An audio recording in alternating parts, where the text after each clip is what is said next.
Hello friends, इस video में हम नष्ट समीकरण तथा उसके अनुप्रयोगों के बारे में पढ़ेंगे। तो नष्ट समीकरण पढ़ने से पहले हम इसका एक यूज़ देख लेते हैं कि नष्ट समीकरण क्यों उपयोग में लाई जाती है। तो जैसे कि हमने पीछे पढ़ा है कि जो धातुओं के इलेक्ट्रोड योग होते हैं वो दो टाइप के होते हैं। एक सामान्य इलेक्ट्रोड योग ई होता है और एक मानक इलेक्ट्रोड योग ई नॉट होता है। तो ई नॉट किस दिशा में निर्धारित किया जाता है? जब विलयन में धातु आयनों की सांद्रता 1 m हो और टेम्परेचर 298 केल्विन। इन दो परिस्थितियों में जब हम धातु का इलेक्ट्रोड योग निकालते हैं तो उसका मानक इलेक्ट्रोड योग कहलाता है। तो इसमें जब हम किसी धातु का इलेक्ट्रोड योग निकालते हैं तो उसके लिए ये दो कंडीशन होनी जरूरी है, तो तब उसका ई नॉट हम नाप सकते हैं। लेकिन जनरली ये आवश्यक नहीं है कि जो घोल दिया हो, जो विलयन दिया हो, हमको हमेशा उसकी मोलरिटी एकांक हो, या जहाँ हम जिस स्थान पर हम धातु का इलेक्ट्रोड योग निकाल रहे हैं वहाँ का ताप होना भी 298 केल्विन होना आवश्यक नहीं है।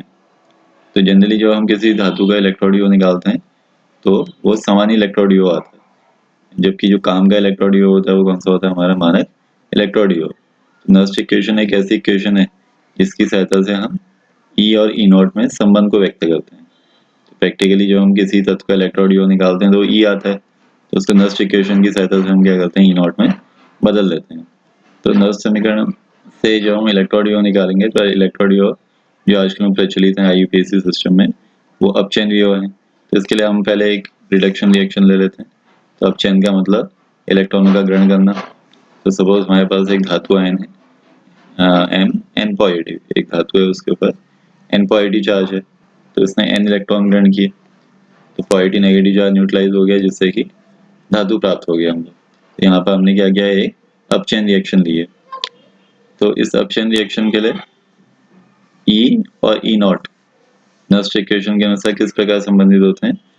इसके लिए एक इक्वेशन हम ये लेते हैं, ई बराबर E not minus 2.303 RT upon N F log active mass of M by active mass of M N positive, जहाँ पर एम धातु की सांद्रता है और active mass M N positive धातु आयन की सांद्रता है। ये सामान्य इलेक्ट्रोड योग है, ये मानक इलेक्ट्रोड योग है। आर को हम गैस स्थिरांक बोलते हैं, टी हमारा परम ताप हो गया और एन यहाँ पर होता है अभिक्रिया में भाग देने वाले इलेक्ट्रॉनों की संख्या, जबकि जो एफ होता है ये फैराडे कांस्टेंट कहलाता है। तो फैराडे जो होता है आवेश की एक बड़ी मात्रा होती है। इसकी परिभाषा क्या होती है फैराडे की कि जो एक मोल इलेक्ट्रॉन है उस पर जो आवेश की मात्रा है वो एक फैराडे कहलाती है। तो फैराडे माने एक मोल इलेक्ट्रॉन का आवेश, इसकी एक फिक्स वैल्यू होती है 96,500 कूलम एप्रॉक्स में। तो इसमें हम इस समीकरण को जब हम यूज़ करते हैं तो इससे गणनाएं करनी थोड़ी सी कठिन हो जाती हैं। तो इसको थोड़ा सिंप्लीफाइड करने के लिए हम यहाँ पर क्या करते हैं, एक तो आर की वैल्यू पुट अप कर देते हैं। एसआई सिस्टम में जो गैस स्थिरांक आर होता है वो होता है 8.314 जूल पर मोल केल्विन, और ताप होता है 25 डिग्री सेल्सियस, या केल्विन में बदलेंगे तो 25,273 यानी 298 केल्विन। और एफ फैराडे कांस्टेंट है, यानी एक मोल इलेक्ट्रॉन का आवेश, जिसकी वैल्यू होती है 96,487 गुलाम, लेकिन लगभग हम इसको कितना मान लेते हैं? 96,500 गुलाम। और मानक अवस्था में ये जो धातु है इसकी सांद्रता को हम एकांक कर देते हैं, यानी एक्टिव मास ऑफ एम बराबर 1। तो अगर हम इस सारे रिप्लेसमेंट को ऊपर लगा दें तो यहाँ पर इस चीज़ को अगर हम कैलकुलेट कर दें, क्योंकि यहाँ पर हम आर का मान भी रख सकते हैं, टी का मान भी और एफ का मान भी रख सकते हैं। तो ये जो पूरी चीज़ है कैलकुलेट करके 0.0591 आ जाती है। तो तब हमारा नष्ट इक्वेशन का एक सिंपल रूप बन जाता है, ई बराबर E not minus 0.0591 by N log, इसकी जगह 1 आ गया था तो 1 upon active mass of M N positive. तो मैक्सिमम न्यूमेरिकल क्वेश्चन में हम नष्ट इक्वेशन का ये वाला रूप यूज़ करेंगे। हालांकि आपको दोनों रूप याद होने चाहिए, लेकिन इस पर बेस्ड न्यूमेरिकल क्वेश्चन हम करेंगे, क्योंकि इस रूप में जो कैलकुलेशन हमारी थोड़ा सा आसान हो जाती है। तो ये तो हमारी नष्ट इक्वेशन होगी। अब आते हैं नष्ट इक्वेशन हमारी क्या काम आती है। तो इसके बहुत सारे एप्लीकेशंस होते हैं। इसमें से हम फर्स्ट एप्लीकेशन लेते हैं कि इसकी सहायता से हम क्या कर सकते हैं? सेल का ईएमएफ ज्ञात कर सकते हैं। सेल का ईएमएफ माने सेल का विद्युत वाहक बल, E for electro, M for motive, F for force. तो इलेक्ट्रोमोटिव फोर्स, या इसको हम हिंदी में बोलते हैं सेल का विद्युत वाहक बल, यानी ई सेल निकाल सकते हैं। तो ई सेल निकालने के लिए हमने पीछे एक फॉर्मूला पढ़ा था कि किसी भी सेल का जो विद्युत भाग बल होता है ई सेल, वो उसके इलेक्ट्रॉनों के अंतर के बराबर होता है, यानी E cell is equal to E cathode minus E anode. तो हम इस फॉर्मूले का यूज करेंगे और इससे ई सेल की गणना करेंगे। तो इसके लिए पहले हम एक सेल ले लेते हैं, जो पीछे हमने विद्युत रसायन सेल पढ़ी थी। Zn को Zn में डुबाया था और कॉपर को कॉपर सल्फेट विलयन में डुबाया था। तो उसमें क्या रिडॉक्स अभी क्या हो जाती है। इस सेल को हम किस प्रकार व्यक्त कर सकते हैं, Zn 2 पॉजिटिव, सॉल्ट ब्रिज का सिंबल लगाया, Cu2 पॉजिटिव, Cu। अब इसके लिए अगर हमने ई सेल निकालना है तो हमें एनोड कैथोड आनी चाहिए। यहाँ पर ये जो चीज़ है ये एनोड का काम करेंगे। लोन से हम देख सकते हैं कि लेफ्ट में एनोड होता है और ये जो राइट वाली चीज़ है ये किसका काम करती है, कैथोड का काम करती है। अब ई सेल निकालना है तो ई सेल निकालने के लिए हमारे पास क्या होना चाहिए, एक तो ई कैथोड होना चाहिए और एक ई एनोड होना चाहिए। तो हम क्या करते हैं, पहले ई कैथोड निकालते हैं, यानी नस्ट इक्वेशन को हम इस पेयर पे लगा देते हैं। Cu2 पॉजिटिव जब Cu में अपचित हुआ तो इसके लिए हम नस्ट इक्वेशन लगाएंगे। तो नस्ट इक्वेशन होती है हमारी E बराबर E naught, E equal to E naught. यहाँ पर ये पेयर ले लिया हमने Cu2 पॉजिटिव Cu। आयन पहले लिखने का क्या कारण है कि ये अपचयन भी होगा। अगर Cu2 पॉजिटिव 2 इलेक्ट्रॉन ग्रहण करेगा तो कॉपर में बदल जाएगा, उसका मतलब रिडक्शन वोल्टेज है। अगर हम कॉपर पहले लिखेंगे तो ऑक्सीडेशन वोल्टेज हो जाएगा। लेकिन आजकल आईपीएससी सिस्टम से रिडक्शन वोल्टेज चलते हैं, तो हमेशा जब इनको लिखेंगे आयन पहले लिखेंगे हम और धातु को बाद में प्रदर्शित करेंगे। तो E Cu2 positive Cu is equal to E not minus 0.0591 by n, और फॉर्मूला होता है log 1 अपॉन एक्टिव मास और Mn पॉजिटिव माने धातु आयन की सांद्रता। तो यहाँ पर धातु आयन कौन सा है हमारा, क्यूप्रिक आयन, तो इसको हम कर देंगे log 1 अपॉन Cu2 पॉजिटिव। तो ये हमारा क्या आ गया, E कैथोड। इसको हम मान सकते हैं इक्वेशन फर्स्ट। अब इसी नस्ट इक्वेशन को हम लगाते हैं लेफ्ट की तरफ एनोड पेयर के लिए। एनोड का काम हम कर रहे हैं जिंक की छड़, तो उससे हमारा ई आ जाएगा। तो उसके लिए हम क्या करेंगे, जहाँ जहाँ ये कॉपर आ रहा है वहाँ Zn डाल देंगे, तो हमारी इक्वेशन बन जाएगी E Zn2 positive Zn is equal to E nought Zn2 positive Zn minus 0.0591 by n log 1 upon active mass of Zn2 positive. तो ये आ गई हमारी इक्वेशन सेकेंड। अब इससे अगर हमने ई सेल निकालना है तो ई सेल का फॉर्मूला होता है ई कैथोड माइनस ई एनोड। तो ये हमारा ई कैथोड आ गया समीकरण 1 से, और समीकरण 2 से ई एनोड आ गया। तो हम क्या करते हैं, इन दोनों इक्वेशनों को माइनस कर देते हैं। तो जब हम इन दोनों इक्वेशनों को माइनस करेंगे तो माइनस करने में साइन चेंज हो जाते हैं। ये प्लस है तो माइनस हो जाएगा, ये प्लस है ये भी माइनस हो जाएगा, और ये माइनस है तो प्लस हो जाएगा। अब हमने यहाँ पर इसको देखना है कि ये क्या चीज़ है, हमारा ई कैथोड माइनस ई एनोड। तो ई कैथोड माइनस ई एनोड क्या होता है, ई सेल। तो इसकी जगह हम रख देते हैं ई सेल। इसी तरह से अगर हम इसको देखें तो ये क्या है, हमारा E naught cathode minus E naught anode. तो इसकी जगह क्या हो जाएगा, हमारा मानक अवस्था में सेल का विभव यानी ई नॉट सेल। तो इसकी जगह ई नॉट सेल आ गया। अब जो ये चीज़ें बची इनमें कुछ कॉमन ले लेते हैं हम। इन दोनों में क्या कॉमन आ रहा है, 0.0591 by n, minus 0.0591 by n common ले लिया हमने। तो यहाँ क्या बचा हमारा log 1 अपॉन Cu2 पॉजिटिव, और यहाँ बच गया हमारा log 1 upon Zn2 positive, but किसमें, माइनस में, क्योंकि यहाँ माइनस साइन कॉमन दिया है, यहाँ प्लस हो गया था तो अंदर का साइन चेंज हो जाएगा। तो अंदर क्या हो जाएगा आपका, minus log 1 upon Zn2 positive. तो इस तरह से हमने सेल का ईएमएफ निकाला। पहले एक विद्युत रसायन सेल ली हमने, एक बार इस पेयर पे नस्ट इक्वेशन लगाई, समीकरण 1 आ गई। एक बार इस पेयर पे नस्ट इक्वेशन लगाई, समीकरण 2 आ गई। तो ये ई कैथोड है, ये ई एनोड है। समीकरण 1 में से 2 को घटाया, ये ई सेल हो गया, ये ई नोड सेल हो गया। यहाँ 0.0591 कॉमन लिया तो लॉग इतना माइनस इतना बच गया। इसको आगे सिंप्लीफाई करने के लिए हम लॉग के कुछ रूल यूज करेंगे। जैसे कि हम जानते हैं कि log a, ये इसको हम a मान लेते हैं, तो log a minus log b is equal to क्या होता है, log a अपॉन b। तो log a minus log b की जगह log a divided by b कर देते हैं। तो a की जगह 1 अपॉन Cu2 पॉजिटिव, b की जगह 1 अपॉन Zn2 पॉजिटिव। तो Zn2 पॉजिटिव को ऊपर ले लेते हैं, तो अंश शर्मा चला जाएगा, हर अंश में आ जाएगा, यानी Zn2 पॉजिटिव अपॉन 1 हो जाएगा। तो Zn2 पॉजिटिव ऊपर आ गया, कॉपर नीचे आ गया, तो इसको सिंप्लीफाई करके मिल जाता है E बराबर ई सेल बराबर E not cell minus 0.0591 by N log active mass of Zn2 positive upon active mass of Cu2 positive. तो ये हमारी डेरिवेशन प्रूफ होगी। इससे हम क्या कर सकते हैं, सेल का विद्युत भागफल निकाल सकते हैं।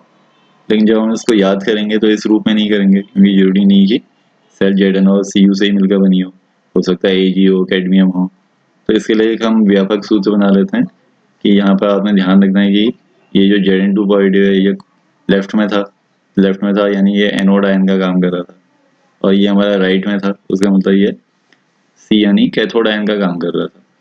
तो हम इसको किस तरह से याद करेंगे कि ई सेल इजिकल टू, यहाँ ई सेल हो गया, E cell is equal to E not cell minus 0.0591 by N log Zn2 positive की जगह एनोड आयन और क्यूप्रिक आयन की जगह active mass of cathode ion. जो आप इक्वेशन लर्न करेंगे उसको इस रूप में करेंगे हमें। तो नर्स्ट इक्वेशन की फर्स्ट एप्लीकेशन होगी कि नर्स्ट इक्वेशन की सहायता से हम किसी सेल का ईएमएफ निकाल सकते हैं, यानी किसी सेल के विद्युत वाहक बल की गणना कर सकते हैं। अब इस पे बेस्ड हम कुछ क्वेश्चन करेंगे नर्स्ट इक्वेशन, और जो हमने इसके लिए डेरिवेशन प्रूफ की सेल के लिए, इस पर आधारित कुछ न्यूमेरिकल क्वेश्चन करेंगे। इन न्यूमेरिकल क्वेश्चन को करने से पहले हमने थोड़ा सा ये ध्यान रखना है कि जब हम इन समीकरणों का इस्तेमाल करेंगे तो इसमें हमने छोटी छोटी बातों का ध्यान रखना है। पहली बात हमारी क्या है कि जो हमको सेल दी होगी विद्युत रासायनिक सेल, उसमें दोनों अभिक्रियाओं में इलेक्ट्रॉनों की संख्या समान होनी चाहिए।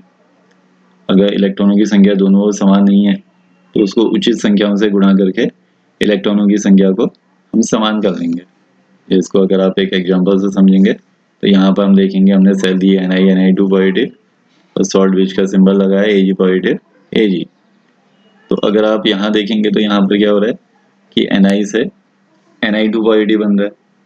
तो अगर इसकी हम रिएक्शन लिखें तो क्या हो जाएगा, Ni gives us Ni2 positive. तो ये बैलेंस नहीं है, इसको बैलेंस करने के लिए यहाँ चार्ज 0 है, यहाँ चार्ज 2 है, तो हम 2 इलेक्ट्रॉन राइट में जोड़ेंगे। इस तरह से हमने इसको संतुलित कर लिया। और दूसरी समीकरण हम देखेंगे, दूसरी बन रही है, एक तो बन रही थी Ni से Ni2 पॉजिटिव और दूसरी बन रही है Ag पॉजिटिव से Ag। तो यहाँ पर हम लिख देते हैं Ag पॉजिटिव से Ag। और इसको भी अगर हम बैलेंस करें, यहाँ चार्ज +1 है, यहाँ 0 है, तो इसको बैलेंस करेंगे तो यहाँ पर एक इलेक्ट्रॉन जोड़ देंगे। इलेक्ट्रॉन का मतलब नेगेटिव चार्ज, ये +1 है, ये -1, यहाँ भी 0 चार्ज हो जाएगा, और यहाँ भी चार्ज कितना है 0, तो हमारी रिएक्शन बैलेंस होगी। तो जो ये सेल दी थी उससे हमने 2 पार्शियल रिएक्शन लिख दी, एक ऑक्सीकरण की है और एक अपचयन की है। ऊपर वाली ऑक्सीकरण की है, इलेक्ट्रॉनों का त्याग हो रहा है, जबकि नीचे वाली रिएक्शन ये अपचयन की है, रिडक्शन की है, क्योंकि इसमें इलेक्ट्रॉनों का ग्रहण हो रहा है। तो इस तरह से हमने 2 पार्शियल रिएक्शन लिख दी। इन रिएक्शनों में हम देखेंगे कि यहाँ तो 2 इलेक्ट्रॉन पार्ट ले रहे हैं ऑक्सीकरण की अभिक्रिया में, जबकि यहाँ एक ही इलेक्ट्रॉन भाग ले रहा है। जबकि नियम क्या कहता है कि दोनों इलेक्ट्रॉनों के लिए इलेक्ट्रॉनों की संख्या समान होनी चाहिए, बट यहाँ पे इलेक्ट्रॉनों की संख्या समान नहीं है। यहाँ 2 इलेक्ट्रॉन है जबकि यहाँ एक ही इलेक्ट्रॉन है। तो इसके लिए हम क्या करते हैं, उचित संख्याओं से इसको गुणा कर देते हैं। तो अगर हम इस इक्वेशन को 2 से मल्टीप्लाई कर दें, इसको अगर हम मल्टीप्लाई बाई 2 कर दें तो इलेक्ट्रॉन सेम हो जाएंगे, यहाँ भी 2 हो जाएंगे, यहाँ भी 2 हो जाएंगे। तो इस प्रकार से 2 से गुणा करके हमने इलेक्ट्रॉनों की संख्या को सेम कर दिया। अब इसके लिए जो अभी हमने डेरिवेशन प्रूफ की थी, अगर इस पर अप्लाई करें तो डेरिवेशन हमने क्या प्रूफ की थी कि E cell is equal to E not cell minus 0.0591 by N log active mass of anode ion. Anode कौन होता है, लेफ्ट में, लेफ्ट में कौन सा आयन है, निकेल आयन, और राइट में कौन सा है, Ag पॉजिटिव। तो anode ion by cathode ion, यानी लेफ्ट का आयन अपॉन राइट का आयन, तो active mass Ni2 positive upon active मास Ag पॉजिटिव हो गया। लेकिन अगर हम इससे न्यूमेरिकल क्वेश्चन करेंगे तो हमारे आंसर सही नहीं आएंगे। इसमें एक छोटी सी गलती हो रही है। कि क्या गलती हो रही है कि जब हमने इस पार्शियल रिएक्शन को 2 से मल्टीप्लाई किया, हमने इसको 2 से मल्टीप्लाई कर दिया ताकि इलेक्ट्रॉन सेम हो जाए। 2 से मल्टीप्लाई किया पूरी रिएक्शन को, तो यहाँ भी 2 आ जाएगा, यहाँ भी 2 आ जाएगा, यहाँ भी 2 आ जाएगा। तो अभी हमारा जो है ये Ag पॉजिटिव की जगह 2 Ag पॉजिटिव हो गया। तो इस 2 का हम क्या करेंगे, जो स्टोइकियोमेट्री फैक्टर होते हैं, यानी जो आयनों की संख्या है, उसको घातों में डाल दिया जाता है। तो अगर 2 Ag पॉजिटिव है, अगर खाली Ag पॉजिटिव होता तो ठीक होता है, लेकिन यहाँ पर Ag पॉजिटिव कितने हैं, 2, तो ये 2 कहाँ चले जाएगा, आपका पावर में चला जाएगा। ये हमने 10th में रसायनिक सारणी में पढ़ा था कि अगर अणु की संख्या 1 से ज़्यादा हो तो केसी वगैरह निकालते समय हम क्या करते हैं, अणु की संख्या को पावर में डाल देते हैं। तो अगर यहाँ आयन 2, 3, 4 वगैरह है तो यहाँ पावर 2, 3, 4 हो जाएगी। तो 2 Ag पॉजिटिव के लिए हम यूज़ करेंगे समीकरण Ni2 पॉजिटिव अपॉन एक्टिव मास Ag पॉजिटिव का होल स्क्वायर। यहाँ आपको पावर 2 करने की जरूरत नहीं, क्योंकि निकल आयन केवल एक ही है। अगर निकल आयन भी यहाँ 3 होते तो यहाँ पावर 3 हो जाती। तो इस तरह से हमने 2 सावधानी बरतनी है कि एक तो n सेम कर लेना चाहिए, और n सेम करने के लिए अगर आयन 1 से ज़्यादा हो तो उसको पावर में डाल देना चाहिए। अब इस पर बेस्ड हम अपना पहला न्यूमेरिकल लेते हैं कि निम्नलिखित अभिक्रिया वाले सेल को निरूपित कीजिए। तो पहला क्वेश्चन है कि यहाँ पर एक रिडॉक्स अभिक्रिया दी है और आपको सेल को रिप्रेजेंट करना है, और सेकंड पार्ट में फिर इसके ई सेल का परिकलन कीजिए यदि ई नॉट सेल दिया है 3.17 वोल्ट। तो इसमें 2 क्वेश्चन पूछे हैं। पहले हम अपना पहला क्वेश्चन लेते हैं कि निम्न अभिक्रिया वाले सेल को निरूपित कीजिए। तो सेल को कैसे निरूपित किया जाता है, पहले एनोड लिखते हैं, फिर एनोड विद्युत अपघट्य, फिर कैथोड विद्युत अपघट्य और फिर कैथोड। तो इसके लिए आपको एनोड कैथोड पता होनी चाहिए। तो उसके लिए हम क्या करते हैं, रिडॉक्स अभिक्रिया को 2 अर्ध अभिक्रियाओं में तोड़ देते हैं। एक तो बना देते हैं हम Mg से Mg2 पॉजिटिव। तो Mg से अगर हम Mg2 पॉजिटिव बनाएंगे तो बैलेंस करने के लिए 2 इलेक्ट्रॉन राइट में जोड़ देंगे हम, तो +2 ही हो जाएगा, तो ऑक्सीकरण की अभिक्रिया होगी। और दूसरा बनाएंगे हम Ag पॉजिटिव से Ag। तो Ag पॉजिटिव एक इलेक्ट्रॉन ग्रहण करेगा और Ag में कन्वर्ट हो जाएगा। तो ये गेन ऑफ इलेक्ट्रॉन हो रहा है, इलेक्ट्रॉनों का ग्रहण हो रहा है, तो अपचयन की रिएक्शन होगी। ये ऑक्सीकरण की हो रही है, अपचयन की रिएक्शन होगी। तो इससे हमको एनोड कैथोड पता चल जाएंगे, क्योंकि हम जानते हैं कि लोन से, जो लोन वर्ड बताया था मैंने कि वहाँ ऑक्सीकरण हमेशा कहाँ पर होता है, एनोड पर। तो उसका मतलब एनोड है हमारा Mg।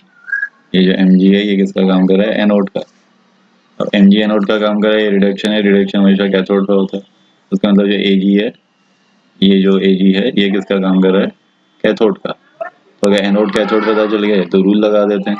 तो सबसे पहले हम क्या लिखते हैं, एनोड, एनोड माने Mg, फिर उसके बाद Mg का आयन यानी Mg2 पॉजिटिव, Mg2 पॉजिटिव, और उसकी सांद्रता कितनी दी है, 0.13 m। फिर सॉल्ट ब्रिज का सिंबल लगाएंगे, 2 वर्टिकल लाइन। फिर उसके बाद हम क्या करते हैं, कैथोड आयन लिखेंगे। कैथोड आयन कौन सा है हमारा, ये Ag पॉजिटिव। Ag कैथोड का काम कर रहा है तो इसका आयन होगा Ag पॉजिटिव। तो यहाँ Ag पॉजिटिव लिख देंगे, और फिर उसके बाद वर्टिकल लाइन खींच के Ag, और Ag पॉजिटिव आयन की सांद्रता भी दी है तो उसको 0.000001 m यहाँ मेंशन कर देंगे। और यहाँ पर जैसे 2 Ag पॉजिटिव है तो यहाँ जो स्टोइकियोमेट्री फैक्टर है यानी जो आयनों की संख्या है वो यहाँ दिखाने की आवश्यकता नहीं है, आप उसको बिना आयनों की संख्या के दिखा सकते हो। जब सेल को रिप्रेजेंट किया जाता है तो आयनों की संख्या को नहीं दिखाते हैं। तो इस प्रकार हमारा पहला क्वेश्चन फर्स्ट पार्ट बन जाता है कि एक रिडॉक्स अभिक्रिया दी थी, हमने सेल को रिप्रेजेंट करना था, तो पहले हमने 2 पार्शियल रिएक्शनें देखी, उससे ऑक्सीकरण अपचयन पता चल गया। ऑक्सीकरण हमेशा एनोड पे होता है, रिडक्शन हमेशा कैथोड पे होता है। तो हमको पता चल गया कि Mg एनोड का काम कर रहा है और Ag कैथोड का काम कर रहा है। तो फिर रूल लगाया एनोड, एनोड का विद्युत अपघट्य, और फिर कैथोड का विद्युत अपघट्य और कैथोड। तो इस तरह से हमने सेल को रिप्रेजेंट कर दिया। अब आते हैं इसका सेकंड पार्ट की, इसके ई सेल की गणना करो यदि ई नॉट सेल दिया है 3.17 वोल्ट। तो ई सेल निकालना है, ई नॉट सेल दिया है तो उसके लिए जो अभी डेरिवेशन प्रूफ की थी हमने उसको अप्लाई करेंगे हम इस सेल के लिए। तो हमने क्या प्रूफ किया था कि E cell is equal to E not cell minus 0.0591 by N log active mass of anode ion by cathode ion. Anode ion माने लेफ्ट का आयन, लेफ्ट का आयन कौन सा है, Mg2 पॉजिटिव, और राइट का आयन कौन सा है, Ag पॉजिटिव। अब फिर इसमें आपने ध्यान रखना है कि यहाँ पर इलेक्ट्रॉनों की संख्या सेम नहीं थी, यहाँ इलेक्ट्रॉन 2 पार्ट ले रहे थे, यहाँ एक ही ले रहे हैं। तो हम क्या करेंगे, इस पूरी रिएक्शन को 2 से मल्टीप्लाई कर देंगे, तो हमारी पार्शियल रिएक्शन ऐसे बन जाएगी। अब जब 2 से मल्टीप्लाई किया तो यहाँ पर 2 Ag पॉजिटिव हो गया। तो हमने ध्यान रखना है कि यहाँ पर 2 Ag पॉजिटिव है, तो यहाँ पर क्या हो जाएगा, Ag पॉजिटिव का होल स्क्वायर। और Mg2 पॉजिटिव आयनों की सांद्रता दी है 0.13, तो इसको यहाँ रख देंगे, और Ag पॉजिटिव आयनों की सांद्रता दी है 0.0001, तो इसको यहाँ पर पुट अप कर देंगे।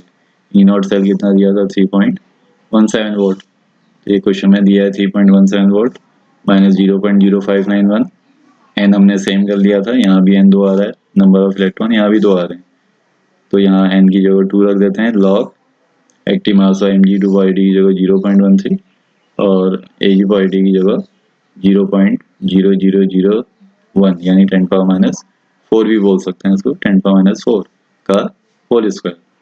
अब 10⁻⁻4 का होल स्क्वायर करेंगे तो पावर इंटू हो जाती है, 4 2 जा 8 हो गया।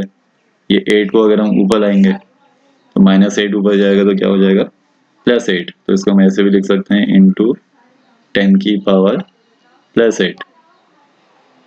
10 की पावर हमने इसको +8 कर दिया। और अगर हम इसको 13 करके लिख दें तो ये क्या हो जाएगा हमारा 3.17 माइनस 2 से इसको कैंसिल कर देंगे, 2 2 जा 4, 2 9 जा 18, 2 5 जा 10, 295 आ गया। लॉग अगर हम इसको 13 कर दें, माने 100 यहाँ ले लिया हमने, तो 13 इंटू 10 की पावर 8 की बजाय क्या हो जाएगा 6, तो आ गया हमारा लॉग 13 इंटू 10 पावर 6। अब यहाँ पर हमने लॉग के रूल लगाने, log a into log b is equal to हो जाता है log a plus log b. तो इसकी जगह हम लगा देते हैं log a plus log b यानी लॉग 13 प्लस लॉग 10 की पावर 6। अब ये जो log 10 की पावर 6 है ये 6 log 10 हो जाता है, तो इसकी जगह हमने 6 log 10 कर दिया, ये हो जाता है हमारा 6 log 10। हम जानते हैं कि log 10 की वैल्यू कितनी होती है 1, तो ये 1 मिल गया हमको, तो 6 बन जाए 6। अब आते हैं log 13। log 13 की वैल्यू हम बिना टेबल की सहायता से ज्ञात नहीं कर सकते हैं, इसके लिए आपको log टेबल देखनी पड़ेगी। तो log 13 में कितने अंक हैं, यहाँ पर 2 अंक हैं, तो 2 अंकों वाली संख्याओं के लिए जो पूर्णांश होता है वो 1 कम हो जाता है, यानी 1 पॉइंट समथिंग आएगा।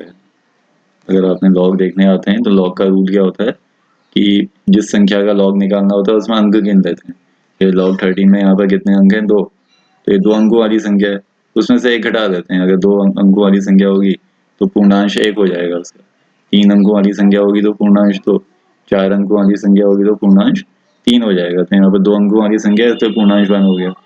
अब लॉग टेबल में आप क्या करना है, उसको 13 में 0 के नीचे देख लेना, तो 13 में जब आप 0 के नीचे देखोगे तो हमको ये संख्या मिल जाएगी 1139, तो हमारा log 13 की वैल्यू आ जाएगी 1.1139। इसको ऐड करेंगे तो 6 + 1 7 हो गया, तो हमारा बन जाएगा 3.1617 माइनस 0.025, यह आ गया हमारा, इसको सॉल्व करके यह आ जाएगा हमारा 7.1139।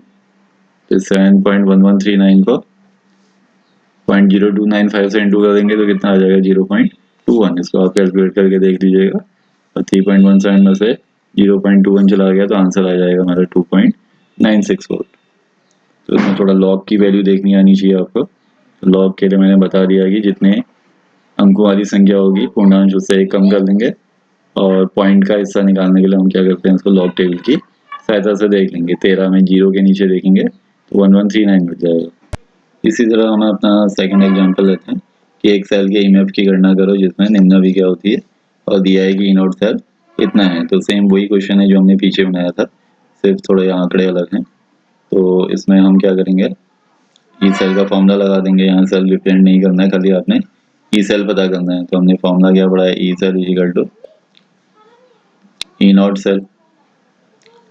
तो ई नॉट सेल की जगह हम लग देते हैं 1.05 माइनस 0.0591 बाई एन। अब एन यहाँ से चेक कर लेंगे कि जब Ni से Ni2/t बन रहा है तो कितने इलेक्ट्रॉन त्यागे जाएंगे, 2 इलेक्ट्रॉन। या 2Ag से 2Ag बनेगा तो कितने इलेक्ट्रॉन ग्रहण किए जाएंगे, 2 इलेक्ट्रॉन। तो यहाँ भी 2 इलेक्ट्रॉन भाग ले रहे हैं, यहाँ भी 2 इलेक्ट्रॉन भाग ले रहे हैं, तो बाई 2। और आगे हमने क्या पढ़ा था कि log active mass of anode ion by cathode ion.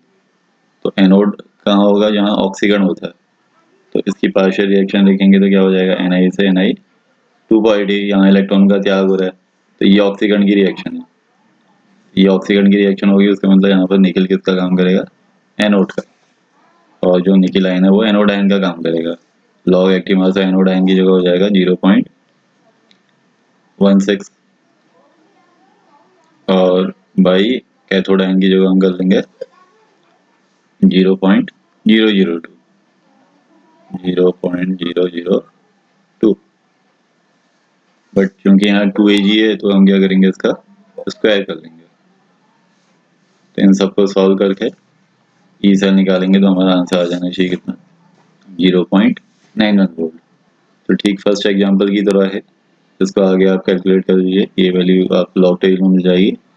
हालांकि ये बिना लॉग टेबल के भी बन सकता है, क्योंकि 2 2 या 4 हो गया है, 4 4 या 16, तो 4 इंटू 10 की पावर समथिंग आ जाएगा यहाँ पर। तो इसके लिए आपको लॉग टेबल देखने की जरूरत नहीं है, क्योंकि log 4 का मतलब हुआ log 2 की पावर 2, log 4 का मतलब log 2 की पावर 2 यानी 2 log 2। log 2 कितना होता है हमारा 0.3010, इसकी जगह हम 0.3010 रख देंगे।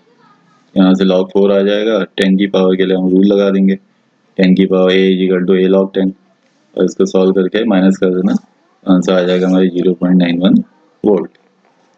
अगर ये नहीं बन रहा है आपसे तो पहले इससे पहले वाला एग्जांपल ध्यान से करिए, अगर वो आ जाएगा तो ये भी आ जाएगा। अब हम अपना थर्ड एग्जांपल लेते हैं।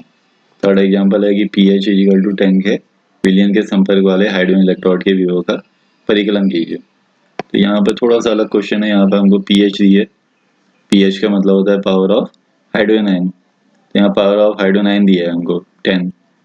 तो इससे हम क्या कर सकते हैं, H पॉजिटिव निकाल सकते हैं। पहले में हमने एक फॉर्मूला पढ़ा था कि एक्टिव मास ऑफ जो H पॉजिटिव होता है वो किसके बराबर होता है, 10 की पावर माइनस pH के बराबर होता है। तो ये फॉर्मूला है hydrogen ion equal to 10 power minus pH।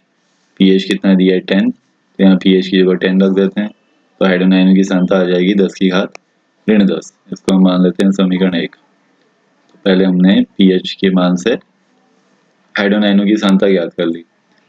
अब आगे क्वेश्चन पढ़ते हैं कि हमें क्या करना है कि SHE के विभव का परिकलन करना है। तो SHE के विभव का परिकलन करना है, लेकिन विभव यहाँ दिया नहीं है कि अपचयन विभव निकालना है या ऑक्सीकरण। तो हम यहाँ पे क्या करेंगे, जो आजकल प्रचलित है वही वाला विभव निकालेंगे। आजकल कौन से विभव चलते हैं, अपचयन विभव। तो यहाँ पर हम रिडक्शन रिएक्शन लिख देंगे कि रिडक्शन जो SHE होता है उसमें कौन सी रिडक्शन अभी क्या होती है, रिडक्शन माने अपचयन, तो अपचयन माने इलेक्ट्रॉनों का ग्रहण करना। तो ये जो हाइड्रोजन आयन है ये इलेक्ट्रॉन ग्रहण करेंगे और हाइड्रोजन गैस बनाएंगे। तो SHE की रिएक्शन लिख दी हमने कि hydrogen ion plus electron equal to half H2, यहाँ से हाइड्रोजन गैस लिबरेट होगी हमारी। तो ये हमने एक अपचयन रिएक्शन ले ली। अब इसके लिए हम लगा देते हैं नर्स्ट इक्वेशन। नर्स्ट इक्वेशन हमने पढ़ी थी E बराबर E0 minus 0.0591/n log 1 active mass of Mn positive. तो बाकी तो वही रखा है, 1 active mass of Mn positive की जगह हम रख देंगे हाइड्रोजन आयन की सांद्रता। तो यह हो जाएगा हमारा 1 active mass of H positive. अब इसमें हम वैल्यू पुट अप करते हैं। जो E0 है या SHE का E0 है, हम जानते हैं कि हाइड्रोजन का मानक इलेक्ट्रॉन योग कितना माना जाता है, 0। तो यहाँ पे 0 पुट अप कर देते हैं, और n माने number of electron. Number of electron कितने पार्ट ले रहे हैं यहाँ, 1, तो इसकी जगह 0 रख दिया हमने, और नंबर ऑफ इलेक्ट्रॉन 1 रख दिए। और लॉग एक्टिव मास H पॉजिटिव हम निकाल चुके हैं कि H पॉजिटिव कितना है हमारा 10 पावर माइनस 10, इसकी जगह रख देते हैं 10 की पावर माइनस 10। अब 10 की पावर माइनस 10 ऊपर गया तो 10 की पावर प्लस 10 हो गया, तो 0 को हटा देते हैं तो हो गया हमारा माइनस 0.059। अगर एक्यूरेट वैल्यू लिखेंगे तो यहाँ पर एक 1 भी आता है, तो इसको 1 कर देते हैं, 0.0591 लॉग 10 की पावर माइनस 10 ऊपर गया 10 की पावर 10। अब यहाँ पर लॉग के रूल लगाते हैं, लॉग a की power b equal to b log a, ये जो पावर होती है मल्टीप्लाई हो जाती है। तो ये लॉग 10 की पावर 10 है, इसको सॉल्व करेंगे तो 10 लॉग 10 हो जाएगा, ये आ जाएगा हमारा 10 लॉग 10। ऐसे बन गया है। अब लॉग 10 की वैल्यू कितनी होती है 1, 10 बन जाए 10, ये 10 हो गया। 10 से इसको मल्टीप्लाई कर देते हैं, 10 से इसको मल्टीप्लाई करेंगे तो जो हमारा पॉइंट है एक स्थान दाईं ओर चला जाएगा, तो हमारा आंसर क्या आ जाएगा माइनस 0.591। तो ये हमारा आंसर आ गया कि SHE का जो इलेक्ट्रोड होगा वो माइनस 0.591 वोल्ट होगा। तो यहाँ पर कुछ लॉग के रूल लगाने हमने, और यहाँ पे एक चीज़ का और ध्यान रखना है हमने कि अगर हम इस रिएक्शन को ऐसे लिख दें, 2 से मल्टीप्लाई करते हुए लिख दें 2H पॉजिटिव प्लस 2E, यहाँ 2 से मल्टीप्लाई करेंगे तो खाली क्या हो जाएगा हाफ, H2 में हाफ हट जाएगा, खाली बच जाएगा हमारा H2। तो तब भी हमारा आंसर यही आएगा, हमारे आंसर पर कोई प्रभाव नहीं पड़ेगा। हालांकि यहाँ पर थोड़ी सी वैल्यूज हमको चेंज करनी पड़ेगी, जैसे यहाँ पर नंबर ऑफ इलेक्ट्रॉन हमारे 2 हो गए, तो यहाँ n में 1 की जगह क्या रखना पड़ेगा आपको, 2 रखना पड़ेगा। यहाँ तो n हमने 1 रखा है, लेकिन इस रिएक्शन के लिए आयन 2 रखेंगे। और ऐसी H4 की जगह यहाँ H4 आयन कितने हैं 2, ये 2 को पावर में डाल देंगे तो यहाँ पे H4 का स्क्वायर हो जाएगा। तो आप क्या कीजिएगा, एक बार इस रिएक्शन को लिख के, अपचयन वियोगी वाली रिएक्शन को लिख के इस नस्ट इक्वेशन को लगाइएगा और दोबारा से आंसर कैलकुलेट कीजिए। तो आप देखेंगे कि आंसर इतना ही आ रहा है, आंसर पर कोई प्रभाव नहीं पड़ रहा है। तो इस क्वेश्चन को आप कोई भी रिएक्शन लेके कर सकते हो, या तो 2H4 plus 2 equal to H2 या H4 plus E negative equal to half H2। तो इसको आप एक बार ट्राई करके देख लीजिएगा।